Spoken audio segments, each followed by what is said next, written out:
ಭವ್ಯ ಭವಿಷ್ಯ ಇರುವಂತಹ ಯುವ ಜನಾಂಗವನ್ನು ಕಾಪಾಡಿಕೊಳ್ಳೋಣ.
ಮುಂದುವರೆದು ಸಮಾರಂಭ ಇದೀಗ ಸಂಪನ್ನಗೊಂಡಿದೆ.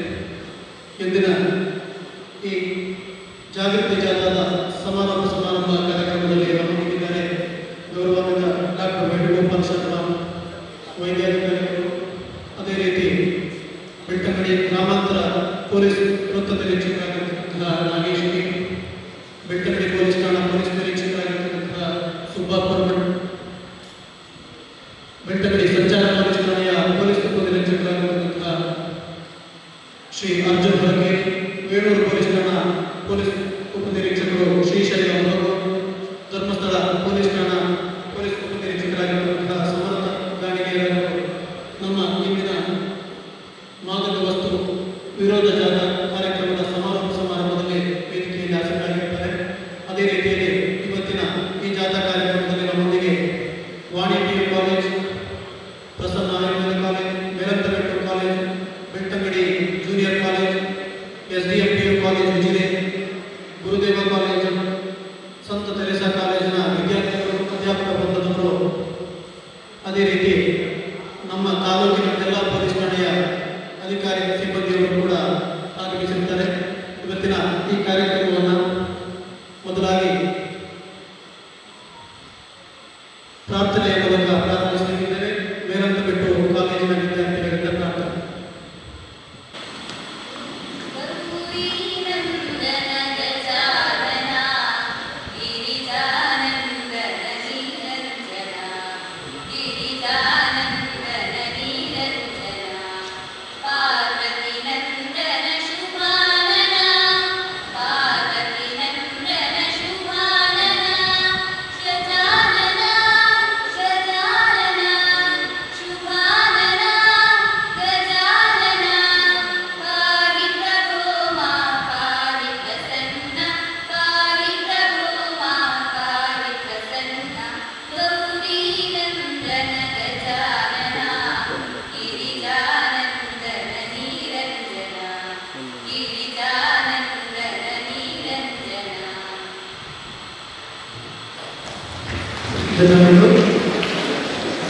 ಇವತ್ತಿನ ಮಾದಕ ದ್ರವ್ಯ ನಿಷೇಧ ದಿನಾಚರಣೆಯ ಜಾಥಾ ಕಾರ್ಯಕ್ರಮದ ಸಮಾರೋಪದ ಉದ್ಘಾಟನೆಯನ್ನು ದೀಪ ಬೆಳಗಿಸುವುದರೊಂದಿಗೆ ಮಾಡಬೇಕಾಗಿ ವೇದಿಕೆಯಲ್ಲಿರುವಂತಹ ಗಣ್ಯರಲ್ಲಿ, ಅದೇ ರೀತಿ ನಮ್ಮ ಇವತ್ತಿನ ಮುಖ್ಯ ಅತಿಥಿಯಾಗಿರುವಂತಹ ಡಾಕ್ಟರ್ ವೇಣುಗೋಪಾಲ್ ಶರ್ಮಾ ಇವರು ನಡೆಸಿಕೊಡ್ಬೇಕಾಗಿ ವಿನಂತಿಯನ್ನು ಮಾಡ್ತಾ ಇದ್ದಾರೆ. ನಮ್ಮೊಂದಿಗೆ ಬೆಳ್ತಂಗಡಿ ಸಂಚಾರಿ ಪೊಲೀಸ್ ಠಾಣೆಯ ಉಪನಿರೀಕ್ಷಕರಾಗಿರ್ತಕ್ಕಂತಹ ನಿಂಗಣ್ಣ ಜಗನ್ನಾಥ್ ಸರ್ ಕೂಡ ಇದ್ದಾರೆ. ಇವರು ಕೂಡ ವೇದಿಕೆಗೆ ಬರಬೇಕಾಗಿ ವಿನಂತಿಯನ್ನು ಮಾಡ್ತಾ ಇದ್ದಾರೆ. ಇವತ್ತಿನ ಈ ಸಮಾರಂಭದ ಕಾರ್ಯಕ್ರಮಕ್ಕೆ ಆಗಮಿಸಿರುವಂತಹ ಎಲ್ಲ ಅತಿಥಿ ಗಣ್ಯರನ್ನ ಇದೀಗ ಸ್ವಾಗತಿಸುತ್ತಿದ್ದಾರೆ. ವೇಣೂರು ಪೊಲೀಸ್ ಠಾಣಾ ಪೊಲೀಸ್ ಉಪನಿರೀಕ್ಷಕರಾಗಿರ್ತಕ್ಕಂತಹ ಶ್ರೀಶೈಲ ಅವರು. ಅಂತಾರಾಷ್ಟ್ರೀಯ ಮಾದಕ ದ್ರವ್ಯ ವಿರೋಧ ದಿನದ ಒಂದು ಸುಂದರ ಕಾರ್ಯಕ್ರಮದಲ್ಲಿ ಮುಖ್ಯ ಅತಿಥಿಗಳಾಗಿ ಆಗಮಿಸಿರ್ತಕ್ಕಂತಹ ಡಾಕ್ಟರ್ ವೇಣುಗೋಪಾಲ್ ಶರ್ಮಾ ಸರ್ ಅವರಿಗೆ ದಕ್ಷಿಣ ಕನ್ನಡ ಜಿಲ್ಲಾ ಪೊಲೀಸ್ ವತಿಯಿಂದ ಹಾಗೂ ಬೆಳ್ತಂಗಡಿ ವೃತ್ತ ಠಾಣೆ ಹಾಗೂ ಬೆಳ್ತಂಗಡಿ ಟೌನ್ ಸ್ಟೇಷನ್ ವತಿಯಿಂದ ಅವರಿಗೆ ಈ ಒಂದು ಕಾರ್ಯಕ್ರಮಕ್ಕೆ ಸ್ವಾಗತವನ್ನು ಕೋರುತ್ತೇನೆ. ಅವರಿಗೆ ಮಾನ್ಯ ವೃತ್ತ ನಿರೀಕ್ಷಕರು ಹೂಗುಚ್ಛ ನೀಡುವುದರ ಮೂಲಕ ಸ್ವಾಗತ ಕೋರುವಂತೆ ಬಯಸ್ತೇನೆ. ಸ್ವಾಗತಿಸಬೇಕಾಗಿ ವಿನಂತಿಯನ್ನು ಮಾಡ್ತಾ ಇದ್ದೇನೆ.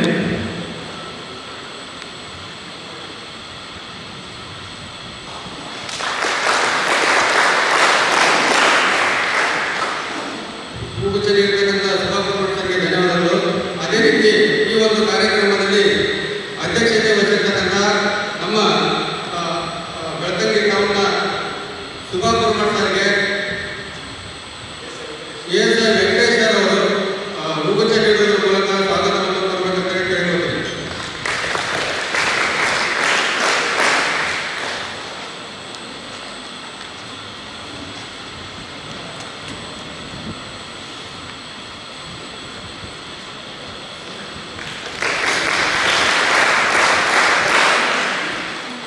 ಅದೇ ರೀತಿ ಈ ಒಂದು ಕಾರ್ಯಕ್ರಮದಲ್ಲಿ ಉಪಸ್ಥಿತರಿರುವ ನಮ್ಮ ವೃತ್ತ ನಿರೀಕ್ಷಕರಾದ ಶ್ರೀ ನಾಗೇಶ್ ಸರ್ ಅವರಿಗೆ ASI ದುರ್ಗಾದಾಸ್ ಅವರು ಹೂಗುಚ್ಛ ನೀಡುವುದರ ಮೂಲಕ ಸ್ವಾಗತವನ್ನು ಕೋರಬೇಕಂತ ಕೇಳಿಕೊಳ್ಳುತ್ತೇನೆ.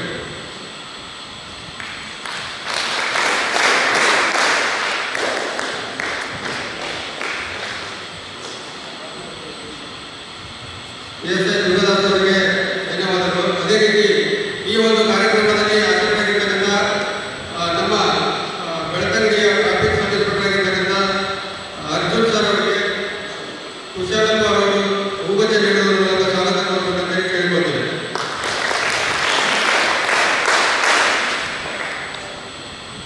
ಕುಶಾಲಪ್ಪ ಅವರಿಗೆ ಧನ್ಯವಾದಗಳು. ಈ ಒಂದು ಕಾರ್ಯಕ್ರಮದಲ್ಲಿ ಉಪಸ್ಥಿತರಿರುವ ಧರ್ಮಸ್ಥಳ ಠಾಣೆಯ ಇನ್ಸ್ಪೆಕ್ಟರ್ ಆಗಿರ್ತಕ್ಕಂಥ ಸಮರ್ಥ ಅವರಿಗೆ ಚಿನ್ನಪ್ಪ ಅವರು ಹೂಗುಚ್ಚ ನೀಡುವುದರ ಮೂಲಕ ಸ್ವಾಗತ ಕೋರಬೇಕಂತ ಕೇಳಿಕೊಳ್ತೇವೆ.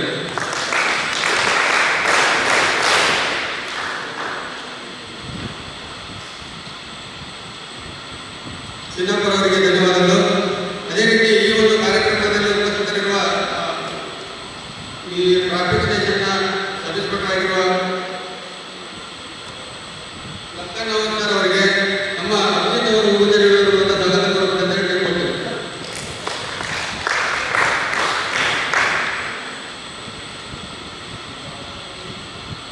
ಅಭಿಜಿತ್ ಅವರಿಗೆ ಧನ್ಯವಾದಗಳು. ಈ ಒಂದು ಸುಂದರ ಕಾರ್ಯಕ್ರಮದಲ್ಲಿ ಸುಮಾರು ಕಾಲೇಜು ಮತ್ತು ಸ್ಕೂಲ್ಗಳಿಂದ ಬಂದಿರತಕ್ಕಂಥ ವಾಣಿಜ್ಯ ಕಾಲೇಜ್ ಆಗಿರ್ಬೋದು, Prasanna college, Yelandabettu college, Belthangady PU college ಹಾಗೂ SDM PU college, Gurudeva college, ಸಂತ ತೆರೇಸಾ ಕಾಲೇಜು, ಈ ಎಲ್ಲ ಕಾಲೇಜುಗಳಿಂದ ಬಂದಿರತಕ್ಕಂಥ ಎಲ್ಲ ಗುರು ವೃತ್ತದವರಿಗೆ ಹಾಗೂ ಎಲ್ಲ ವಿದ್ಯಾರ್ಥಿನಿಯರಿಗೆ ಹಾಗೂ ನಮ್ಮ ಮತ್ತು ಪೊಲೀಸ್ ಇಲಾಖೆಯಲ್ಲಿರ್ತಕ್ಕಂಥ ಎಲ್ಲ ಅಧಿಕಾರಿ ಸಿಬ್ಬಂದಿಗಳಿಗೆ ಸ್ವಾಗತವನ್ನು ಕೋರ್ತಾ ಹೂಗಜವನ್ನು ನೀಡಿ ಸ್ವಾಗತಿಸಬೇಕೆಂದು ಕೇಳಿಕೊಳ್ತೇನೆ.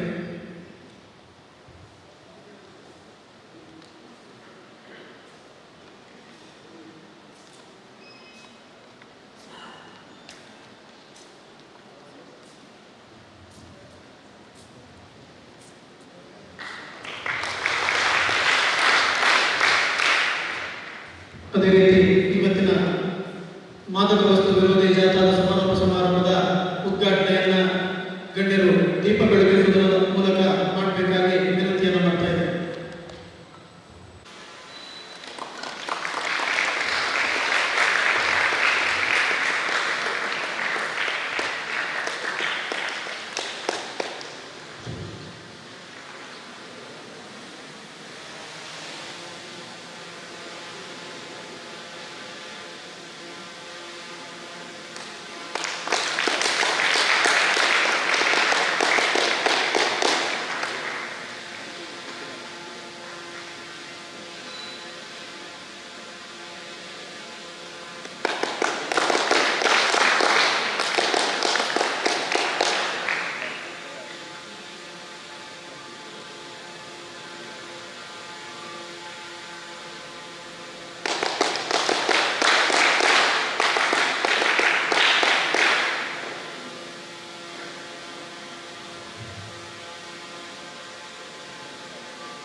ಮನುಷ್ಯರು ಮನುಜ ಧರ್ಮದಲ್ಲಿ ಜೀವನವನ್ನು ನಡೆಸ್ತಾ ಇರುವಂತಹ ನಾವು ಬಹಳಷ್ಟು ಹಿಂದಿನಿಂದಲೇ ಶತಮಾನಗಳ ಹಿಂದಿನಿಂದ ಮಾದಕ ವ್ಯಸನಗಳು ನಮ್ಮ ಜೊತೆಗೆ ಸಾಗಿ ಬಂದು ಉತ್ತಮ ಕೆಲಸಗಳ ಜೊತೆ ನಮ್ಮೊಂದಿಗೆ ಮಾದಕ ವಸ್ತು ಎನ್ನುವಂತಹದ್ದು ಮನಸ್ಸಿನ ಉನ್ಮಾದಕ್ಕಾಗಿ ನಮ್ಮೊಂದಿಗೆ ಜೊತೆಯಾಗಿ ಸಾಗಿ ಬಂದಿದೆ. ಅದರ ನಿರ್ಮೂಲನೆಯನ್ನು ಮಾಡುವುದಕ್ಕೆ ಶತಮಾನಗಳಿಂದ ಪ್ರಯತ್ನಪಟ್ಟರೂ ಮತ್ತಷ್ಟು ಹೆಚ್ಚು ಹಿಡಿಯುತ್ತಾ ಸಾಗಿದೆ. ಇದೀಗ ಅದನ್ನು ನಿಯಂತ್ರಿಸುವಲ್ಲಿ ನಮ್ಮ ಶ್ರಮಕ್ಕಾಗಿ ಇವತ್ತಿನ ಈ ಕಾರ್ಯಕ್ರಮವನ್ನು ನಾವು ಹಮ್ಮಿಕೊಂಡಿದ್ದೇವೆ. ಈ ಕಾರ್ಯಕ್ರಮದ ಪ್ರಾಸ್ತಾವಿಕ ನುಡಿಯನ್ನು ನೀಡುವುದಕ್ಕೆ ಬೇಕಾಗಿ ನಮ್ಮೊಂದಿಗೆ ಇರುವಂತಹ ಬೆಳ್ತಂಗಡಿ ಗ್ರಾಮಾಂತರ ಪೊಲೀಸ್ ವೃತ್ತ ನಿರೀಕ್ಷಕರಾದಂತಹ ನಾಗೇಶ್ ಸರ್ ಅವರು ಪ್ರಾಸ್ತಾವಿಕ ನುಡಿಯನ್ನು ಆಡಬೇಕಾಗಿ ಕೇಳಿಕೊಳ್ತೇವೆ. ಈ ದಿನ ನಾವು ಇದೇ ಜೂನ್ 26 ನಾವು ಅಂತಾರಾಷ್ಟ್ರೀಯ ಮಾದಕ ದ್ರವ್ಯ ವಿರೋಧ ದಿನವನ್ನು ಆಚರಿಸುತ್ತಿದ್ದೇವೆ. ಇದರ ಮುಖ್ಯ ಉದ್ದೇಶ ಏನೆಂದರೆ ಜನರಲ್ಲಿ ಜಾಗೃತಿ ಮೂಡಿಸಿ ಮಾದಕ ದ್ರವ್ಯದಿಂದ ಮುಕ್ತರಾಗಿ ಮಾಡುವುದು, ಸಮಾಜವನ್ನು ಮುಕ್ತವಾಗಿರುವುದು ಇದು ಮುಖ್ಯವಾದ ಕಾರ್ಯಕ್ರಮವಾಗಿರುತ್ತದೆ. ಈ ಕಾರ್ಯಕ್ರಮಕ್ಕೆ ಮಾದಕ ದ್ರವ್ಯದ ಬಗ್ಗೆ ಮಾತನಾಡಲು ನಮ್ಮ ಡಾಕ್ಟರ್ ವೇಣುಗೋಪಾಲ್ ಅವರು ಬಂದಿದ್ದಾರೆ. ಅದರಲ್ಲಿ ಏನು ದುಷ್ಪರಿಣಾಮಗಳಾಗುತ್ತವೆ ಎಂಬುದು ಅವರು ಮಾತಾಡ್ತಿದ್ದಾರೆ. ಈ ಮಾದಕ ದ್ರವ್ಯ ಎಂಬುದು ನಿಜಕ್ಕೂ ಈ ಸಮಾಜವನ್ನು ಬಿಡುವುದು. ಯಾಕಂತ ಹೇಳಿದ್ರೆ ಇಲ್ಲಿ ನಾವು ಸಾಮಾನ್ಯವಾಗಿ ನಾವು ಇತ್ತೀಚೆಗಷ್ಟೇ ಮೊನ್ನೆ ನೋಡಿದ್ದೇವೆ. ನಾವು ಬ್ಯಾಂಗ್ಳೂರಲ್ಲಿ ಒಂದು ಹುಡುಗಿ ಮೇಲೆ ಮಾನಕ್ಕೆ ಹಾನಿ ಮಾಡುವ ರೀತಿಯಲ್ಲಿ ಒಂದು ಗಾಂಜಾ ಸೈನಿಕವರು ಮಾಡಿದಂಥ ಕೆಲಸ ನಾವೆಲ್ಲ ನೋಡಿದ್ದೀವಿ. ಅದೇ ರೀತಿ ಈ ದಕ್ಷಿಣ ಕನ್ನಡದಲ್ಲಿ ಆಗುವಂಥ ಹೆಚ್ಚಿನ ಈ ಗಲಾಟೆ ಹೊಡೆದಾಟ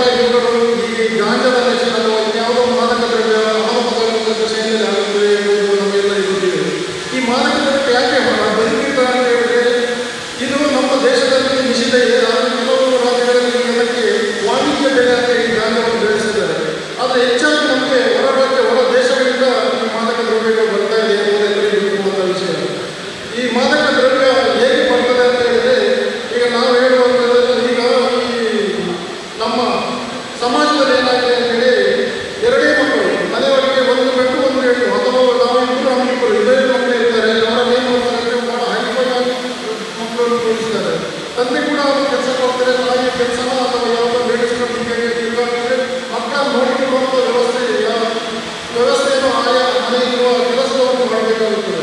ಅದರಿಂದ ಮಕ್ಕಳಿಗೆ ತಂದೆ ತಾಯಿಯ ಪ್ರೀತಿ ಸಿಗುವುದಿಲ್ಲ ಮತ್ತು ಅವರು ಈ ಪ್ರೈಮರಿ ಹೈಸ್ಕೂಲ್ಗಳಿಂದ ಸಮಸ್ಯೆಗಳಿಂದ ಹೆಚ್ಚಾಗಿ ಮಾದಕ ದ್ರವ್ಯ ವ್ಯಸನ ಇರುವುದು ಈ ಇಂಜಿನಿಯರಿಂಗ್ ಕಾಲೇಜ್ ಮತ್ತು ಮೆಡಿಕಲ್ ಕಾಲೇಜುಗಳಲ್ಲಿ. ಯಾಕಂದರೆ ಅವರಿಗೆ ಬೇಕಾದಷ್ಟು ದುಡ್ಡು ಕೊಡ್ತಾರೆ ಮನೆಯವರು, ಅದರಿಂದಾಗಿ ಜಾಸ್ತಿ ಈ ರೀತಿಯ ಗಾಂಜಾ ಮತ್ತು ಈಗ ಬೇರೆ ಬೇರೆ ಅಫೀಮು ಗಾಂಜಾ ಬ್ರೈನ್ ಶುಗರ್ ಯಾವುದು ರೀತಿಯ ಮಾದಕ ದ್ರವ್ಯಗಳು ಸಿಗುವುದರಿಂದ ಅವರು ಅದಕ್ಕೆ ಬೇಗ ಅದಕ್ಕೆ ವ್ಯಸನಕ್ಕೆ ಒಳಪಡ್ತಾರೆ. ಅದರಿಂದ ನಾವು ಅದನ್ನು ಜಾಗೃತಿ ಮಾಡಬೇಕು. ಮತ್ತೆ ಏನಂತ ಹೇಳಿದ್ರೆ ಕೊನೆಗೆ ಏನಾಗುತ್ತೆ ಅಂತ ಹೇಳಿದ್ರೆ ಇಡೀ ವಯಸ್ಸಿನ ಅಂದರೆ ವಯಸ್ಸು ತಂದೆ ತಾಯಿಯವರು ಇಡೀ ವಯಸ್ಸಿನಲ್ಲಿರುವಾಗ ಅವರನ್ನು ಮಕ್ಕಳು ನೋಡಿಕೊಳ್ಳುವಂಥ ಪರಿಸ್ಥಿತಿ ಬಿಟ್ಟು ಮಕ್ಕಳು ತಂದೆ ತಾಯಿಯ ಪರಿಸ್ಥಿತಿ ಈ ಸಮಾಜದಲ್ಲಿ ಆಗುವ ಸಾಧ್ಯತೆ ಇದೆ. ಆದ್ದರಿಂದ ಸಾಮಾನ್ಯ ಈಗ ನಾವು ಕೇವಲ ಜನರಿಗೆ ಜಾಗೃತಿ ತೋರಿಸುವ ನಿಟ್ಟಿನಲ್ಲಿ ನಾವು ಈ ಜಾಗೃತ ಕಾರ್ಯಕ್ರಮವನ್ನು ಕೈಗೊಂಡಿದ್ದೇವೆ. ಅದಕ್ಕೆ ನಾವೆಲ್ಲರೂ ಆಗಮಿಸಿದ್ದೇವೆ. ಈ ಕಾರ್ಯಕ್ರಮವನ್ನು ಬಹಳ ಯಶಸ್ವಿಗೊಳಿಸಿದ ಅದಕ್ಕೆ ನಮಗೆ ಅಭಿನಂದಿಸಿ ನನ್ನ ಪ್ರಾಸ್ತಾವಿಕ ಭಾಷಣವನ್ನು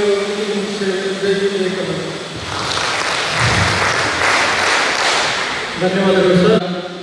ಸಮಾರೋಪ ಸಮಾರಂಭದ ಕೇಂದ್ರ ಬಿಂದುವಾಗಿರುವಂತಹ ನಮ್ಮೊಂದಿಗೆ ಬೆಳಗಿನಿಂದಲೇ ಬಂದು ಜಾಥಾದೊಂದಿಗೆ ಸಾಗಿ ನಮಗೆ ಮಾರ್ಗದರ್ಶನವನ್ನು ನೀಡಲಿಕ್ಕಿರುವಂತಹ ಶ್ರೀ ವೇಣುಗೋಪಾಲ ಶರ್ಮಾ ಚಿಕಿತ್ಸಾ ಕ್ಲಿನಿಕ್ ಗುರುವಾಯೂರ್ಕೆರೆ ಇವರು ನಮ್ಮೊಂದಿಗಿದ್ದಾರೆ. ಅವರ ಒಂದು ಕಿರು ಪರಿಚಯವನ್ನು ನಾನು ಇಲ್ಲಿ ಮಾಡಲಿಕ್ಕಿದ್ದೇನೆ. ದಿವಂಗತ ಎಸ್ ವಿ ಲಕ್ಷ್ಮೀನಾರಾಯಣ ಶರ್ಮಾ, ಅದೇ ರೀತಿ ಎಸ್ ಜಯಂತಿ ದಂಪತಿಗಳ ಪುತ್ರರಾಗಿ 30/11/1964 ಜನಿಸಿ BAMS ವೈದ್ಯ ವೃತ್ತಿಯನ್ನು ಪಡೆದಿರುವವರು. ಮೂಲತಃ ಕೇರಳ ರಾಜ್ಯ ಕಾಸರಗೋಡು ಜಿಲ್ಲೆಯ ಪೆರಡಾಲ ಗ್ರಾಮದ ಬದಿಯಡ್ಕ ಇಲ್ಲಿನವರಾಗಿದ್ದು ಇವರ ಸೇವೆ ನಮಗೆಲ್ಲರಿಗೂ ತಿಳಿದಿರುವಂತಹದ್ದು. ಗುರುವಾಯೂರ್ಕೆರೆ ಪ್ರದೇಶದಲ್ಲಿ 10 ರೂಪಾಯಿಯ ಡಾಕ್ಟರ್ ಎಂಬುದಾಗಿಯೇ ಫೇಮಸ್ ಆಗಿ ನಮ್ಮ ಸಾಮಾನ್ಯ ರೋಗಗಳಿಗೆ ಪ್ರತಿನಿತ್ಯ ಸಾವಿರಾರು ಜನರಿಗೆ ಚಿಕಿತ್ಸೆಯನ್ನು ನೀಡುತ್ತಾ ಬಂದಿರುವಂತಹ ವೈದ್ಯರು. ಇವರ ವೃತ್ತಿ ಜೀವನ ಬೆಳ್ತಂಗಡಿ ತಾಲೂಕಿನ ಗುರುವಾಯೂರ್ಕೆರೆಯ ಚಿಕಿತ್ಸಾ ಎಂಬ ಕ್ಲಿನಿಕ್ನಲ್ಲಿ ಮುಂದುವರಿಯುತ್ತಾ ಇದೆ. ಇವರ ಹವ್ಯಾಸಗಳಲ್ಲಿ ಹಾಡುಗಾರಿಕೆ, ನಟನೆ, ಭಾಷಣ ಕಲೆ, ಚಿತ್ರಲೇಖನ, ಬರವಣಿಗೆ, ಛಾಯಾಚಿತ್ರ ವಿಶೇಷ ಆಸಕ್ತಿ ಮತ್ತು ಸಾಧನೆಯನ್ನು ಹೊಂದಿರುವವರು. ಇವರ ಈ ಸೇವೆಯನ್ನು ಗುರುತಿಸಿ ಹಲವಾರು ಬಹುಮಾನಗಳು, ಸನ್ಮಾನಗಳು ಇವರಿಗೆ ಸಂದಿವೆ. ಇಂದಿನವರೆಗೆ ಸುಮಾರು 70 ಸಂಘ ಸಂಸ್ಥೆಗಳು ಇವರ ಸಮಾಜಕ್ಕೆ ನೀಡಿದ ಸೇವೆಯನ್ನು ಗುರುತಿಸಿ ಸನ್ಮಾನವನ್ನು ಮಾಡಿರುತ್ತದೆ. ಸುದ್ದಿ ಬಿಡುಗಡೆ ವಾರಪತ್ರಿಕೆಯ ಭೇಟಿ ಹಬ್ಬದ ಸನ್ಮಾನ, ಬೆಳ್ತಂಗಡಿ ಮಂಜುಶ್ರೀ ಜೇಸಿ ಸ್ಮೃತಿಯಿಂದ ಸನ್ಮಾನ, ಅಖಿಲ ಭಾರತ ಬ್ರಾಹ್ಮಣ ಸಭಾದವರು ಮಾಡಿದ ಸನ್ಮಾನ, ಗುರುವಾಯೂರ್ಕೆರೆ ಮಸೀದಿ ವಾರ್ಷಿಕೋತ್ಸವ ಸನ್ಮಾನ, ಮಡಂತ್ಯಾರು ಜೇಸಿ ಸನ್ಮಾನ, ದಕ್ಷಿಣ ಕನ್ನಡ ಜಿಲ್ಲಾ ಕನ್ನಡ ಸಾಹಿತ್ಯ ಪರಿಷತ್ ವತಿಯಿಂದ ಸನ್ಮಾನ, ದಕ್ಷಿಣ ಕನ್ನಡ ಜಿಲ್ಲಾ ರಾಜ್ಯೋತ್ಸವ ಪ್ರಶಸ್ತಿ, ಉರುವಾರು ಹವ್ಯಕ ಒಕ್ಕೂಟದ ಬಹುಮಾನ. ಅದೇ ರೀತಿಯಲ್ಲಿ ಶ್ರೀ ಕ್ಷೇತ್ರ ಧರ್ಮಸ್ಥಳ ಗ್ರಾಮಾಭಿವೃದ್ಧಿ ಯೋಜನೆ ವತಿಯಿಂದ, ಬೆಳ್ತಂಗಡಿ ತಾಲೂಕು ಪತ್ರಕರ್ತರ ಸಂಘದಿಂದ, ದಕ್ಷಿಣ ಕನ್ನಡ ಜಿಲ್ಲಾ ಛಾಯಾಗ್ರಾಹಕ ಸಂಘದ ವತಿಯಿಂದ, ಎಕ್ಸೆಲ್ PU ಕಾಲೇಜು ವಾರ್ಷಿಕೋತ್ಸವ ಸನ್ಮಾನ, ಪುತ್ತೂರು ವಿವೇಕಾನಂದ ಕಾಲೇಜಿನ ಹಳೆ ವಿದ್ಯಾರ್ಥಿ ಸಂಘದ ವತಿಯಿಂದ ಸನ್ಮಾನ, ಗುರುವಾಯೂರ್ಕೆರೆ ಕ್ರಿಶ್ಚಿಯನ್ ಬಾಂಧವರ ವಾರ್ಷಿಕೋತ್ಸವ ಸನ್ಮಾನ, ಗೋಕರ್ಣ ಶ್ರೀ ಸಂಸ್ಥಾನದ ಚಾತುರ್ಮಾಸ ಸಂದರ್ಭ ಸಮಾಜಕ್ಕೆ ಸಲ್ಲಿಸಿದ ಸೇವೆ ಮತ್ತು ಸನ್ಮಾನ, ಯಕ್ಷಧ್ರುವ ಪಟ್ಟ ಫೌಂಡೇಶನ್ ಮಂಗಳೂರು ಬೆಳ್ತಂಗಡಿ ಘಟಕದ ಯಕ್ಷ ಸಂಭ್ರಮ ಪ್ರಶಸ್ತಿ, ಶ್ರೀ ಅಯ್ಯಪ್ಪ ಸ್ವಾಮಿ ಸೇವಾ ಟ್ರಸ್ಟ್ ಗುರುವಾಯೂರ್ಕೆರೆ ಅಯ್ಯಪ್ಪ ಸ್ವಾಮಿ ಬ್ರಹ್ಮಕಲಶ ಉತ್ಸವ ಸಂದರ್ಭದಲ್ಲಿ ಇವರ ಅನನ್ಯ ಸೇವೆಯನ್ನು ಗುರುತಿಸಿ ಸನ್ಮಾನಿಸಿರುತ್ತಾರೆ. ಶ್ರೀಯುತರು ಇವತ್ತಿನ ನಮ್ಮ ಮಾದಕ ದ್ರವ್ಯ ವಿರೋಧ ಜಾಥಾ ಕಾರ್ಯಕ್ರಮದ ಸಮಾರೋಪ ಸಮಾರಂಭದಲ್ಲಿ ಇರುವಂತಹ ನಮಗೆ ಬಹಳ ಹೆಮ್ಮೆ ಅನಿಸಿದೆ. ಇವರು ಇವತ್ತಿನ ಈ ಕಾರ್ಯಕ್ರಮವನ್ನು ಉದ್ದೇಶಿಸಿ ಮಾತನಾಡಲಿಕ್ಕಿದ್ದಾರೆ.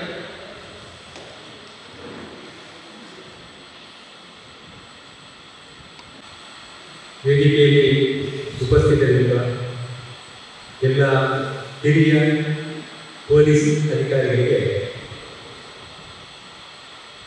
ಮೊದಲನೇದಾಗಿ ನಾನು ನನ್ನ ಅಭಿನಂದನೆಗಳನ್ನು ಸಲ್ಲಿಸ್ತೇನೆ.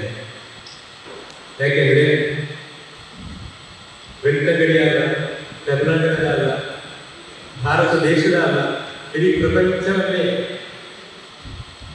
ಬಾಧಿಸುತ್ತಿರುವಂತಹ ಅತ್ಯಂತ ಗಂಭೀರವಾದಂತಹ, ಅದು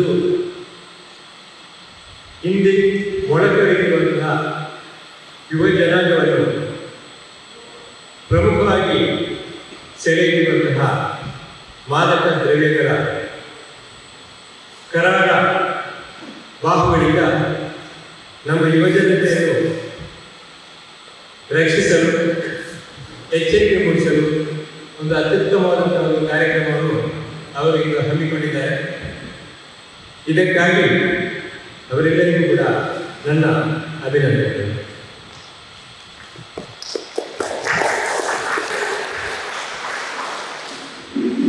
ಪಠ್ಯಪುಸ್ತಕದಿಂದ ಆಯ್ದುಕೊಂಡಂತಹ 10 ಹಲವು ವಿಷಯಗಳಿವೆ.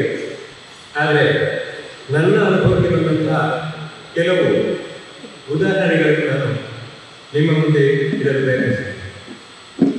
ಸುಮಾರು 37 ವರ್ಷಗಳ ಹಿಂದೆ ನಾನೊಂದು ನರ್ಸಿಂಗ್ ಹೋಮ್ನಲ್ಲಿ ರೆಸಿಡೆಂಟ್ ಮೆಡಿಕಲ್ ಆಫೀಸರ್ ಕೆಲಸ ಮಾಡ್ತಾ ಇದ್ದೆ. ನಮ್ಮ ಮುಖ್ಯ ವೈದ್ಯರು ಇಲ್ಲದ ಒಂದು ರಾತ್ರಿ ಕುತ್ತಿಗೆಯಲ್ಲಿ ಸ್ಟೆಥೋಸ್ಕೋಪ್ ಧರಿಸಿದಂತಹ ಒಬ್ಬ ವೈದ್ಯರು ಅತ್ಯಂತ ಗಡಿಬಿಡಿಯಿಂದ ನಮ್ಮ ರಿಸೆಪ್ಷನ್ಗೆ ಬಂದರು. ಕರ್ತವ್ಯದಿಂದ ನನ್ನ ಹತ್ರ ನನ್ನ ತಾಯಿ ಮಣಿಪಾಲದ KMC ಆಸ್ಪತ್ರೆಯಲ್ಲಿ ಸೀರಿಯಸ್ ಆಗಿದ್ದಾರೆ, ನನ್ನ ತಮ್ಮ ಇದೀಗ ತಾನೇ ಗಂಭೀರವಾದ ಕಾಯಿಲೆಯಿಂದ ತೀರಿ ಹೋಗಿದ್ದಾರೆ. ಅವರು ತೀರಿ ಹೋದ ವಿಷಯ ಗೊತ್ತಾದರೆ ನಮ್ಮ ತಾಯಿ ಕೂಡ ಮರಣವನ್ನು ಹಾಕಬಹುದು. ಹಾಗಾಗಿ ಅವರಿಗೆ ಕೊಡಲಿಕ್ಕೋಸ್ಕರ ಒಂದು ಪೆಟರಿನ್ ಎನ್ನುವ ಇಂಜೆಕ್ಷನ್ ಬೇಕಾಗಿದೆ, ದಯವಿಟ್ಟು ಕೊಡಿ ಅಂತ ನನ್ನ ಹತ್ರ ಕೇಳಿ. ನಮ್ಮ ಹಿರಿಯ ವೈದ್ಯರು ಇರಲಿಲ್ಲ. ಬಂದವರು ವೈದ್ಯರು ಒಂದು ಗಂಭೀರವಾದಂತಹ ಪರಿಸ್ಥಿತಿಯಲ್ಲಿದ್ದಾರೆ ಅಂತ ನಾನು ನರ್ಸಿಂಗ್ ಹೋಮ್ನ ಇತರ ಉದ್ಯೋಗಿಗಳ ಹತ್ರ ವಿಮರ್ಶೆ ಮಾಡಿ ಅವರಿಗೆ ಒಂದು ಪೆಟರಿನ್ ಇಂಜೆಕ್ಷನ್ ಕೊಟ್ಟೆ.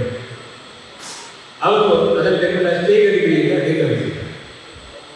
ಆದರೆ ನಂತರ ಗೊತ್ತಾಯಿತು, ನಮ್ಮ ಹಿರಿಯ ವೈದ್ಯರು ಬಂದಲ್ಲಿ ಹೇಳಿದರು, ಈ ಬಾರಿ ನೀನು ಗೊತ್ತಿಲ್ಲದೆ ಕೊಟ್ಟು ಬಿಟ್ಟೆ, ಇನ್ನು ಮುಂದಕ್ಕೆ ಆ ವ್ಯಕ್ತಿ ಬೇರೆ ರೀತಿಯಲ್ಲಿ ಬರ್ಬೋದು, ಆದರೆ ಖಂಡಿತವಾಗಿ ಅವರಿಗೆ ಕೊಡಬೇಡ. ಯಾಕಂದರೆ ಅವನೊಬ್ಬ ಡ್ರಗ್ ಅಡಿಕ್ಟ್, ವೈದ್ಯರಾಗಿದ್ದು ಕೂಡ ಒಬ್ಬ ಡ್ರಗ್ ಅಡಿಕ್ಟ್. ಹಾಗಾಗಿ ಈ ಸಲಕ್ಕೆ ಪರವಾಗಿಲ್ಲ ಅಂತ ಹೇಳಿ. ಒಂದು ತಿಂಗಳ ಬಳಿಕ ನಾವೆಲ್ಲ ರೌಂಡ್ಸಲ್ಲಿದ್ದೆವು. ನಮ್ಮ ಮುಖ್ಯ ವೈದ್ಯರು ಯಾರು ಅತ್ಯಂತ ಕೆಲಸದಲ್ಲಿ ರಿಸೆಪ್ಷನ್ ಹತ್ರ ಬಂದಾಗ ನಮ್ಮ ಔಷಧಾಲಯ ಒಳಗೆ ಏನು ಗಡಬಡ ಅಂತ ಕೇಳ್ತಾ ಇದ್ದಾರೆ.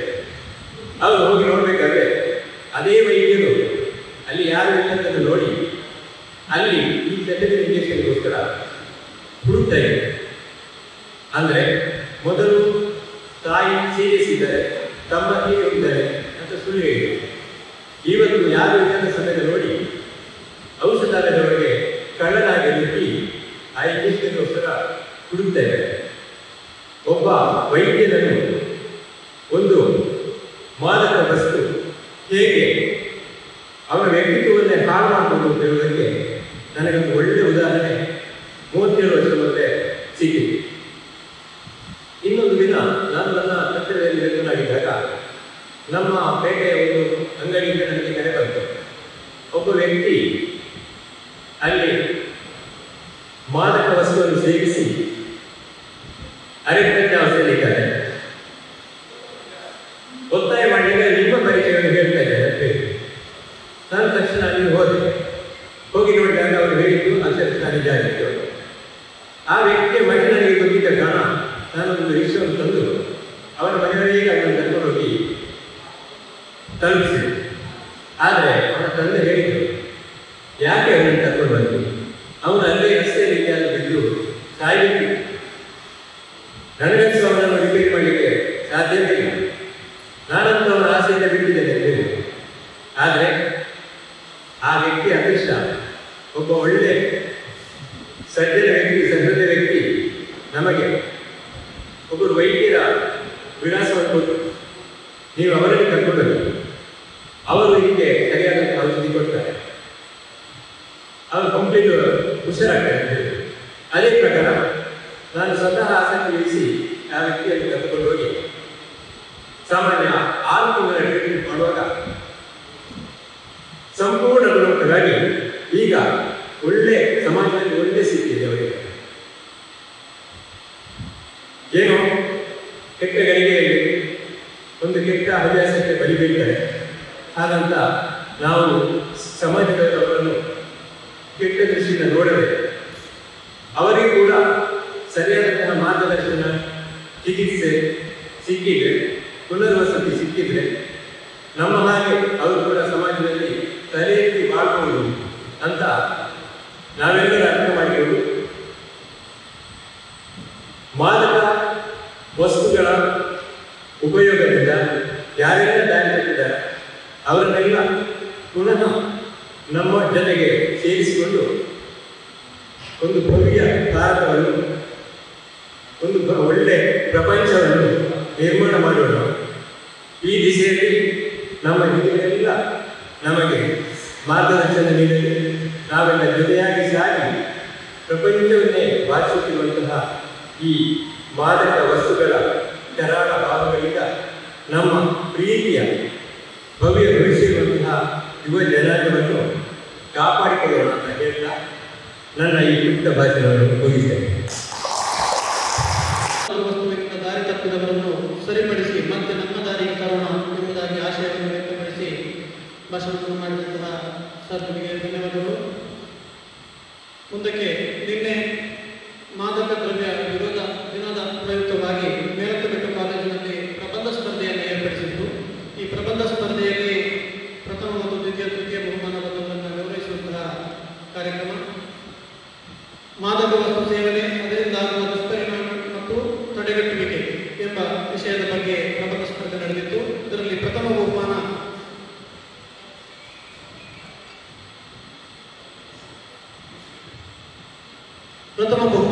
Durgesh, secondary MA, ಮೇಲತ್ತಬೆಟ್ಟು college. ಇವರಿಗೆ ಬಹುಮಾನವನ್ನು ಡಾಕ್ಟರ್ ವೇಣುಗೋಪಾಲ್ ಶರ್ಮಾ ಇವರು ನೀಡಬೇಕಾಗಿ ವಿನಂತಿಯನ್ನು ಮಾಡ್ತಾ ಇದ್ದೇನೆ ಸರ್.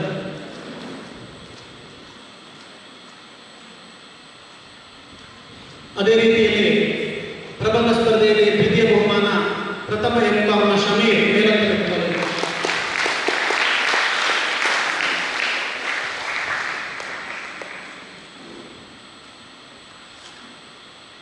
ಇವರಿಗೆ ಬಹುಮಾನವನ್ನು ಶ್ರೀ ಸುಬ್ಬಾಪುರ್ ಮಠ್ ಪಿ ಬೆಟ್ಟಂಗಡಿಯವರು ನೀಡಬೇಕಾಗಿ ವಿನಂತಿಯನ್ನು ಮಾಡ್ತಾ ಇದ್ದೇನೆ. ಅದೇ ರೀತಿಯಲ್ಲಿ ತೃತೀಯ ಬಹುಮಾನ Ashwitha, secondary M.Com, Melattabettu college.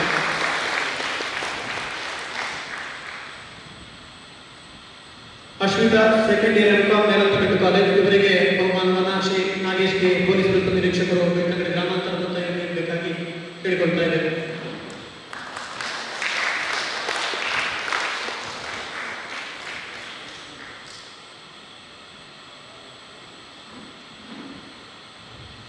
ಮಾದಕ ವಸ್ತು ಎಂಬುದರ ಪರಿಣಾಮ ಏನಾಗ್ತದೆ ಎಂಬುದನ್ನು ಡಾಕ್ಟರ್ ಈಗಾಗಲೇ ಅದನ್ನು ವಿವರಿಸಿ ನಮಗೆ ತಿಳಿಸಿದ್ದಾರೆ. ಅದೇ ರೀತಿ ನಮ್ಮ ದೇಶದಲ್ಲಿ ಹಲವಾರು ಕಾನೂನುಗಳು ಈ ಬಗ್ಗೆ ಜಾರಿಯಲ್ಲಿರುತ್ತದೆ.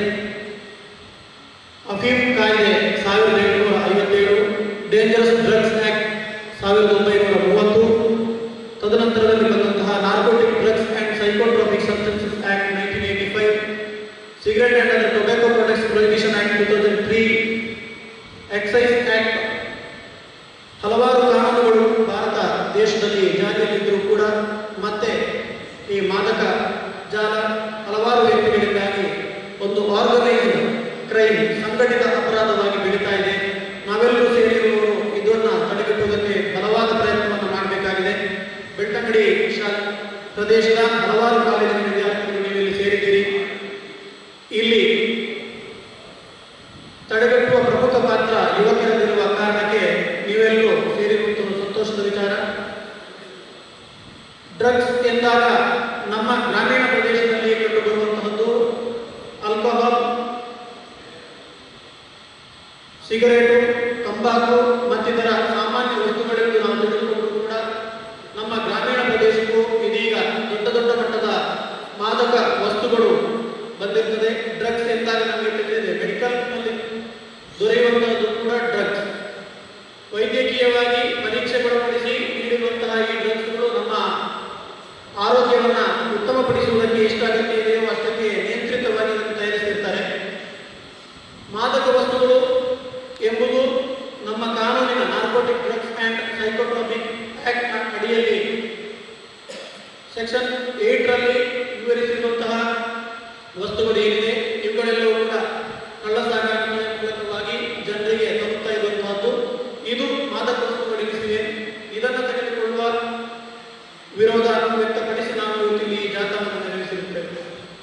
ಇದನ್ನು ತಡೆಗಟ್ಟುವುದಕ್ಕೆ ಬೇಕಾಗಿ ನಾವೆಲ್ಲರೂ ಕೂಡ ಹಲವಾರು ರೀತಿಯಿಂದ ಶ್ರಮಿಸಬೇಕಾಗಿದೆ. ಅದನ್ನು ಉದ್ದೇಶಿಸಿ ಇವತ್ತಿನ ಈ ಕಾರ್ಯಕ್ರಮದಲ್ಲಿ ಅಧ್ಯಕ್ಷತೆಯನ್ನು ವಹಿಸಿರುವಂತಹ ಬೆಳ್ತಂಗಡಿ ಪೊಲೀಸ್ ನಿರೀಕ್ಷಕರಾಗಿರುವಂತಹ ಶ್ರೀ ಸುಬ್ಬಾಪುರ ಮಠ ಸರ್ ಅವರು ತಮ್ಮ ಅಧ್ಯಕ್ಷೀಯ ನುಡಿಯನ್ನು ನೀಡಬೇಕಾಗಿ ಕೇಳಿದರು. ನಮಸ್ಕಾರ.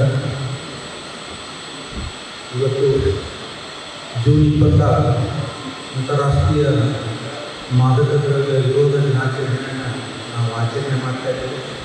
ಈ ಆಚರಣೆಯಿಂದ ನಾವೆಲ್ಲರೂ ಠಾಣೆಯಿಂದ ನಗರದಲ್ಲಿ ಜಾಥಾ ಮಾಡಿಕೊಂಡು ಈ ಕಾರ್ಯಕ್ರಮವನ್ನು ಪ್ರಾರಂಭಿಸಿದ್ದೇವೆ. ಈ ಮುಕ್ತಾಯ ಹಂತಕ್ಕೆ ಬಂದಿದೆ. ಈ ಕಾರ್ಯಕ್ರಮಕ್ಕೆ ನಮ್ಮ ಸಂಪನ್ಮೂಲ ವ್ಯಕ್ತಿಗಳಾದಂಥ ಡಾಕ್ಟರ್ ವೇಣುಗೋಪಾಲ್ ಶರ್ಮಾ ಸರ್ ಅವರು ಬಂದಿದ್ದಾರೆ. ಅವರು ಒಳ್ಳೆಯ ವಿಷಯಗಳನ್ನೆಲ್ಲ ತಮ್ಮ ಮುಂದೆ ಹೇಳಿದ್ದಾರೆ. ಅವುಗಳನ್ನು ಪಾಲನೆ ಮಾಡಿಕೊಂಡು ಡಾಕ್ಟರು ನಡೆದಾಡುವ ಡಾಕ್ಟರು ಯಾವತ್ತೂ ಯಾವುದೇ ವೇತನಿಲ್ಲ ಇಲ್ಲ ಯಾವತ್ತೂ ನಡೆಯುತ್ತೆ. ಮತ್ತು ಅವರ ಓನ್ಲಿ ತ್ಯಾಗಕ್ಕಾಗಿ ಇನ್ನೊಬ್ಬರಿಗೆ ಸಹಾಯ ಮಾಡೋದಕ್ಕಾಗಿ ಅವರು ಆ ವೃತ್ತಿಯನ್ನು ಮಾಡ್ತಾ ಇದ್ದಾರೆ. ಅವರನ್ನು ನಾನು ಈ ಕಾರ್ಯಕ್ರಮದಲ್ಲಿ ತೆಗೆಯುವುದು ಅತಿ ಸೂಕ್ತ ಎಂದು ತಿಳ್ಕೊಂಡು ಅವರನ್ನು ಕೇಳಿದ್ವಿ. ಅವರು ಓಕೆ ನಾನು ಬರ್ತೇನೆ, ಮಕ್ಕಳಿಗೆ ಕ್ರಿಸ್ಮಸ್ ತಂದಾಗ ನಮಗೆ ಭಾಳ ಅತೀವ ಖುಷಿಯಾಗಿದೆ. ಮತ್ತು ಇಷ್ಟೇ ನಾವು ಎಲ್ಲ ಶಾಲಾ ಕಾಲೇಜುಗಳಲ್ಲಿ ಕಾರ್ಯಕ್ರಮವನ್ನು ಏರ್ಪಡಿಸ್ತಾ ಇದ್ವಿ. ಕಾರಣ ಇಷ್ಟೇ, ನಾವ್ಯಾರು ಯಾವುದೇ ಮಾದಕತೆಯನ್ನು ಕೊಡುವ ವಸ್ತುಗಳನ್ನು ಸೇವನೆ ಮಾಡಬಾರದು. ಇದರಿಂದ ಆರೋಗ್ಯ ಕೆಟ್ಟು ಹೋಗುತ್ತೆ, ವಿಚಾರ ಮಾಡುವ ಶಕ್ತಿ ಹೊರಟು ಹೋಗುತ್ತೆ. ಮನೆಯಲ್ಲಿ, ಸಮಾಜದಲ್ಲಿ, ಊರಲ್ಲಿ, ನಾಡಿನಲ್ಲಿ ಎಲ್ಲ ಒಂದು ಸನ್ನಿವೇಶ ಕೆಟ್ಟು ಹೋಗುತ್ತೆ. ನಾವು ಆರೋಗ್ಯವಾಗಿದ್ದರೆ ನಮ್ಮ ದೇಶ ಆರೋಗ್ಯವಾಗಿದ್ದ ಹಾಗೆ. ನಮ್ಮ ಆರೋಗ್ಯ ಡಿಪೆಂಡ್ಸ್ ಅಪಾನ್ ಅವರ್ ಕಂಟ್ರಿ. ಅದಕ್ಕೆ ನಮಗೆ ಯಾರಿಗೂ ಗೊತ್ತಿಲ್ಲ ಅದು ಮಾದಕ ದ್ರವ್ಯ ವಿಶೇಷ ಗೊತ್ತಿಲ್ಲ. ಆದರೆ ನಮ್ಗೆ ಗೊತ್ತಿಲ್ಲದಂಗೆ ನಮ್ಮನ್ನು ಆವರಿಸ್ತಾ ಇದ್ದೇವೆ. ನಮ್ಗೆ ಗೊತ್ತಿಲ್ಲದಂಗೆ ನಮಗೆ ಆವರಿಸ್ತಾ ಇದ್ದೇವೆ. ಇದಕ್ಕೆಲ್ಲ ಕಾರಣ ಸಂಘದ ವಿಷಯ, ಗೆಳೆತನ ಒಳ್ಳೆಯ ಗೆಳೆತನ ಸಂಘದಲ್ಲಿ ಇರುವ, ಅವರಿಂದ ಒಳ್ಳೆಯದನ್ನು ಕಲಿತಿರುವ, ಕೆಟ್ಟ ಸಂಘದಿಂದ ದೂರ ಇರುವ. ನಮಗೆ ಇದು ಮೊದಲಿನ ಕಾಲದಲ್ಲಿ ಗೊತ್ತಿರಲಿಲ್ಲ. ಮೊದಲಿನ ಕಾಲದಲ್ಲಿ ಊಟ ಮಾಡೋರಿಗೆ ಏನೇನು ಹೆಸರಿಟ್ಟಿದ್ರು, ಮತ್ತು ಈಗ ಈ ಮಾದಕ ವಸ್ತುಗಳನ್ನು ಸೇವನೆ ಮಾಡೋದು ಯಾವ ರೀತಿ ಹೆಸರಿಡಬೇಕು ಅವರಿಗೆ. ವ್ಯಸನಿಗಳು ಅಡಿಕ್ಟ್ ಆಗಿದ್ದಾರೆ, ಅವನ ಅಡಿಕ್ಟ್ ಆಗಿದ್ದಾರೆ. ಈ ರೀತಿ ಒಂದು ತುಚ್ಛವಾಗಿ ಮಾತಾಡ್ತಾ ಇದ್ದಾರೆ. ಮೊದಲು ನಾವು ಹೇಳ್ತಿದ್ರು, ಒಂದು ಊಟ ಮಾಡಿದವನು ಯೋಗಿ, 2 ಹೊತ್ತು ಊಟ ಮಾಡಿದವನು ಹೋಗಿ, ಅವನೇನಾದರೂ ಒಂದು ಊಟ ಮಾಡಿದವನು ಎತ್ಕೊಂಡು ಹೋಗಿ ಅಂತ ಹೇಳುವ ಊಟಕ್ಕಾಗಿ ಮಾತಾಡುವ ಪರಿಸ್ಥಿತಿ ಆವಾಗಿತ್ತು. ಈಗ ಪ್ರತಿ ಕ್ಷಣದಲ್ಲಿ ಮಾದಕ ವಸ್ತುಗಳನ್ನು ಸೇವನೆ ಮಾಡ್ತಾ ಇದ್ದಾರೆ. ಮಕ್ಕಳಿಗೆ ಗೊತ್ತಿಲ್ಲ, ನಾವು ಕಟಾಯಿ ಹೇಳಿದ್ದೇವೆ ಸಿರಿಗಳನ್ನು ನಮಗೆ ಒಳ್ಳೆ ಮಕ್ಕಳಿಗೆ ಸುಚಿ ಅಂತ ಇಂಜೆಕ್ಷನ್ ಮಾಡಿ ಕೊಡೋದು ಅಳ್ತಾ ಮಕ್ಕಳು ಅಲ್ಲಿಗೆ ಪ್ರಯತ್ನ ಮಾಡ್ತಾರೆ. ಮಕ್ಕಳೆಲ್ಲ ನಾವು ಇಂಜೆಕ್ಷನ್ ಮಾಡುವಾಗ ನೋಡ್ತಾ ಇರ್ತೇವೆ, ನಡೀತಾ ಇರ್ತೇವೆ. ಅವರು ಎಷ್ಟು ಪೂರ್ಣವಾಗಿ ಮಾಡ್ತಾರೆ ಅಂತಂದರೆ ಅವ್ರು ತಾವೇ ಸಿರಿಯನ್ನು ನರದಲ್ಲಿ ಹಾಕೊಂಡು ಇಟ್ಕೊಂಡ್ಬಿಡ್ತಾರೆ. ಅವ್ರಿಗೇನೋ ಒಂದು ಉನ್ಮಾದ, ಆ ಉನ್ಮಾದ ತಗೊಂಡು ಕೊನೆಗೆ ಅವನಿಗೆ ಒಂದು ತುತ್ತು ಅನ್ನ ಕೂಡ ಜೀರ್ಣ ಮಾಡುವಷ್ಟು ಶಕ್ತಿ ಇರಲಿಲ್ಲ. ಮತ್ತು ಏನು ಎಲ್ಲ ಸುಮ್ಮನೆ ಕಾಣಲಿಕ್ಕೆ ಸ್ಟಾರ್ಟ್ ಆಗಿಬಿಡುತ್ತೆ. ಸುಮ್ಮನೆ ಕಾಣಲಿಕ್ಕೆ ಸ್ಟಾರ್ಟ್ ಮಾಡಿಬಿಟ್ಟು ಏನು ಸ್ಟಾರ್ಟ್ ಮಾಡ್ತಾನೆ, ಕೆಲವು ವರ್ಷದಲ್ಲಿ ಅವನು ಹೊರಟು ಹೋಗಿರ್ತಾನೆ, ಎಲ್ಲಿ ಮೇಲೆ ಹೊರಟು ಹೋಗಿರ್ತಾನೆ. ಅವನ ತಂದೆ ತಾಯಿಗೆ ನೋವು. ಅದಕ್ಕಾಗಿ ನಾವ್ಯಾರು ಅಂತ ಕೆಟ್ಟ ಚಟಕ್ಕೆ ಒಳಗಾಗಬಾರ್ದು. ಮತ್ತು ಆ ರೀತಿ ಒಳಗಾದವರಿಗೆ ನಾವು ಸೂಕ್ತ ಸಲಹೆಗಳನ್ನು ನೀಡಬೇಕು. ಈಗೇನು ತಾವು ಬಂದಿದ್ದೀರ, ಇಷ್ಟು ಜನ 100 ಜನ ಇದ್ದೀರ, ತಾವು ಮೋಸ್ಟ್ಲಿ 10,000 ಜನಕ್ಕೆ ಈ ವಿಷಯ ಸ್ಪ್ರೆಡ್ ಆಗುತ್ತೆ ಅನ್ನೋ ಒಂದು ಮಹದಾಸೆಯನ್ನು ನಾವು ಹೊಂದಿದ್ದೀವಿ. ಮತ್ತು ಇದನ್ನು ಪ್ರತಿ ವರ್ಷ ಮಾಡ್ತಾ ಇದ್ದೀವಿ. ಇವತ್ತು ಮಾತ್ರ ನಾವು ಇದನ್ನು ಭಾಳ ಜೋರಾಗಿ ಮಾತಾಡಿಕೊಂಡು ಆಚರಣೆ ಮಾಡ್ಕೊಂಡು ಹೋಗ್ತೀವಿ. ನೆಕ್ಸ್ಟ್ ನಮ್ಮ ಶಾಲಾ ಕಾಲೇಜುಗಳಲ್ಲಿ ಊರಲ್ಲಿ ಈ ರೀತಿ ಏನಾದ್ರು ಆಗಿಲ್ಲ ಅಂತಂದರೆ ಅದು ನಮಗೆ ತಿಳಿಸಿ. ನಾನು ಹೇಳಿದ್ದೀನಿ, ನೀವು ಯಾರಾದರೂ ಈ ರೀತಿ ಮಾದಕ ವ್ಯಸನಗಳನ್ನು ಮಾಡುವುದು, ಮಾರಾಟ ಮಾಡುವುದು, ಸಾಗಿಸುವುದು ಏನೇ ಇಲ್ಲ ಅಂತಂದರೂ ಆ ವಿಷಯವನ್ನು ನಮಗೆ ಮುಗಿಸಿ.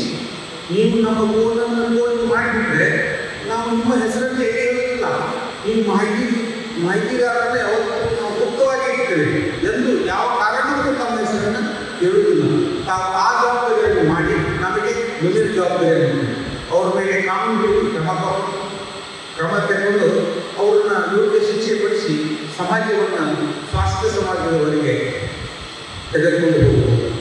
ಮತ್ತು ಈ ದಿನ ತಾವೆಲ್ಲರಿಗೂ ಒಂದು ಆಮಂತ್ರಿಸಿದ ಹಾಗೆ ಎಲ್ಲ ಗುರುಮಾತೆಯರು, ಗುರುಗಳು, ಮಕ್ಕಳು ತಾವೆಲ್ಲ ಬಂದು ಈ ಕಾರ್ಯಕ್ರಮವನ್ನು ಒಂದು ಅದ್ದೂರಿ ಒಂದು ಸಂಭ್ರಮಕ್ಕೆ ತಾವು ನಮಗೆ ಖುಷಿಯನ್ನು ತಂದಿದ್ದೀರ. ತಮ್ಮೆಲ್ಲರಿಗೂ ಧನ್ಯವಾದಗಳಿಂದ ನನ್ನ ಒಂದು ಅಧ್ಯಕ್ಷೀಯ ಭಾಷಣವನ್ನು ಮುಕ್ತಾಯ ಮಾಡ್ತೀನಿ. ಜೈ ಹಿಂದ್, ಜೈ ಕರ್ನಾಟಕ. ಧನ್ಯವಾದಗಳು ಸರ್. ಮಾದಕ ವಸ್ತುಗಳು ಆವಾಗಲೇ ತಿಳಿಸಿದ ಹಾಗೆ ನಮ್ಮ ಗ್ರಾಮೀಣ ಪ್ರದೇಶದಲ್ಲಿ ಮದ್ಯಪಾನ, ಧೂಮಪಾನಗಳನ್ನು ಮಾತ್ರ ನಾವು ಮಾದಕ ವಸ್ತುಗಳು ಎಂಬುದಾಗಿ ಅಥವಾ ಮುಂದುವರಿದು ಗಾಂಜಾ ಎಂಬುದು ಒಂದು ಮಾದಕ ವಸ್ತು ಎಂಬುದಾಗಿ ನಾವು ತಿಳಿದಿದ್ದರೂ ಕೂಡ ಅದಕ್ಕಿಂತ ಮುಂದುವರೆದು ಇವತ್ತಿನ ದಿನಗಳಲ್ಲಿ ಅತಿ ಹೆಚ್ಚು ನಮ್ಮ ಗ್ರಾಮೀಣ ಪ್ರದೇಶಕ್ಕೂ ಕೂಡ ಕಾಲಿಡ್ತಾ ಇರುವಂತಹದ್ದು ಗಾಂಜಾದಿಂದ ತಯಾರಿಸಲ್ಪಡುವಂತಹ ಆಶಿಶ್ ಆಯಿಲ್ ಇರ್ಬೋದು, ಚರಸ್ ಇರ್ಬೋದು, ಇವುಗಳೆಲ್ಲವೂ ಕೂಡ ಚಾಕ್ಲೇಟ್ನ ರೀತಿಯಲ್ಲಿ ಅಂಗಡಿಗಳಿಗೂ ಕೂಡ ತಲುಪುವಂತಹ ಪರಿಸ್ಥಿತಿಯಲ್ಲಿ ನಾವಿದ್ದೇವೆ. ನಗರ ಪ್ರದೇಶಗಳಲ್ಲಿ ಇದೆಲ್ಲವೂ ಕೂಡ ಬೆಂಗಳೂರಿನಂತಹ ದೊಡ್ಡ ದೊಡ್ಡ ನಗರಗಳಲ್ಲಿ ಈಗಾಗಲೇ ಹಲವಾರು ಪ್ರಕರಣಗಳು ದಾಖಲಾಗಿದೆ. ಅದರ ನಂತರದಲ್ಲಿ ಅಫೀಮಿನಿಂದ ತಯಾರಿಸಲ್ಪಡುವಂತಹ ಹಲವಾರು ಮಾರ್ಫಿನ್, ಕೊಕೈನ್, LSD, LSD ಎನ್ನುವಂತಹದ್ದು ಅಂಚೆ ಚೀಟಿಯ ರೀತಿಯಲ್ಲಿ ದೊರೆಯುವಂತಹ ಒಂದು ಮಾದಕ ವಸ್ತು. ಇದನ್ನ ನಾಲಿಗೆಯಲ್ಲಿಟ್ಟು ಚ್ಯೂಯಿಂಗ್ ಮಾಡುವಂತಹದ್ದು ನಮ್ಮ ಚಾಕ್ಲೇಟ್ ತರ ಎಲ್ಲ ಕಡೆಗಳಲ್ಲಿ ಮಕ್ಕಳಿಗೂ ತಲುಪುವಂತಹ ರೀತಿಯಲ್ಲಿ ತಯಾರಿಸಿರುವಂತಹದ್ದು ಕೇಸ್ಗಳು ದಾಖಲಾಗಿದೆ. ಆಗ ಇದು ನಮ್ಮ ಪ್ರದೇಶಕ್ಕೆ ಬರದ ಹಾಗೆ ತಡೆಯಬೇಕಿದ್ರೆ ನಾವೆಲ್ಲರೂ ಕೂಡ ಶ್ರಮವನ್ನು ವಹಿಸಬೇಕಾದಂತಹ ಅಗತ್ಯತೆ ಇದೆ. ನೀವೆಲ್ಲರೂ ಕಾಲೇಜು ಹಂತದಲ್ಲಿದ್ದೀರಿ. ನಿಮ್ಮ ಶಾಲೆಗೆ, ನಿಮ್ಮ ಕಾಲೇಜುಗಳಿಗೆ, ನಿಮ್ಮ ಊರಿಗೆ ಇದು ಬಂದಾಗ ನಿಮಗೆ ಬೇರೆ ಬೇರೆ ರೀತಿಯಿಂದ ಮಾಹಿತಿಗಳು ಬರ್ಬೋದು. ಕೆಲವು ವ್ಯಕ್ತಿಗಳನ್ನು ನೋಡಿದರೆ ಗೊತ್ತಾಗ್ಬೋದು. ಅಂತಹ ಮಾಹಿತಿಗಳಿದ್ರೆ ಸರಿ ಹೇಳಿದ ರೀತಿಯಲ್ಲಿ ನಮ್ಮ ಠಾಣೆಯ ನಿಮ್ಮ ಗ್ರಾಮಕ್ಕೆ ಬರುವಂತಹ ಬೀಟ್ ಸಿಬ್ಬಂದಿಯವರಿದ್ದಾರೆ, ಠಾಣಾಧಿಕಾರಿಗಳಿದ್ದಾರೆ. ಅವರಿಗೆ ಮಾಹಿತಿಯನ್ನು ನೀಡಿ ಇದನ್ನು ತಡೆಯುವಂತಹ ಪ್ರಯತ್ನವನ್ನು ನಾವೆಲ್ಲರೂ ಮಾಡೋಣ. ಇವತ್ತಿನ ಈ ಕಾರ್ಯಕ್ರಮಕ್ಕೆ ನಮ್ಮೊಂದಿಗೆ ಆಗಮಿಸಿ ವೈದ್ಯರು ಕೂಡ ಡ್ರಗ್ಗಿಗೆ ಹೇಗೆ ಬಲಿಯಾಗ್ತಾರೆ, ಸಾಮಾನ್ಯರಲ್ಲ, ವಿದ್ಯಾಭ್ಯಾಸದಿಂದವನು ಅತಿ ಹೆಚ್ಚು ಕ್ವಾಲಿಫೈಡ್ ಡ್ರಗ್ ಅನ್ನು ತಡೆಯುವಂತಹ ವೈದ್ಯನೇ ಡ್ರಗ್ಗಿಗೆ ಹೇಗೆ ಎಡಿಕ್ಟ್ ಆಗ್ತಾನೆ ಅಂತ ಹೇಳಿ ಡಾಕ್ಟರ್ ಹೇಳಿದರು. ನಮ್ಮೊಂದಿಗೆ ಬಹಳ ಪ್ರೀತಿ ಪಾತ್ರರಾಗಿ ಊರಿನಲ್ಲಿ 10 ರೂಪಾಯಿ ಡಾಕ್ಟರ್ ಅಂತ ಹೇಳಿ ಪ್ರತಿಯೊಬ್ಬ ಸಾಮಾನ್ಯ ವ್ಯಕ್ತಿಗೂ ಕೂಡ ಔಷಧಿಯನ್ನು ಕೊಡಬೇಕು ಎಂಬ ಉದ್ದೇಶದಿಂದ ಒಬ್ಬ ಡಾಕ್ಟರ್ ಆಗಿ ಕರ್ತವ್ಯ ನಿರ್ವಹಿಸ್ತಾ ಇರುವಂತಹ ಶ್ರೀ ವೇಣುಗೋಪಾಲ್ ಶರ್ಮಾ ಅವರು ನಮ್ಮೊಂದಿಗೆ ಇವತ್ತಿನ ಕಾರ್ಯಕ್ರಮಕ್ಕೆ ಆಗಮಿಸಿ ಹಿತನುಡಿಗಳನ್ನು ಹೇಳಿದ್ದಾರೆ. ಅವರಿಗೆ ವೇದಿಕೆಯಲ್ಲಿರುವಂತಹ ಎಲ್ಲ ಗಣ್ಯರು ಸೇರಿ ಗೌರವ ಸ್ಮರಣಿಕೆಯನ್ನು ನೀಡಬೇಕಾಗಿ ಕೇಳಿಕೊಳ್ತೀನಿ ಸರ್.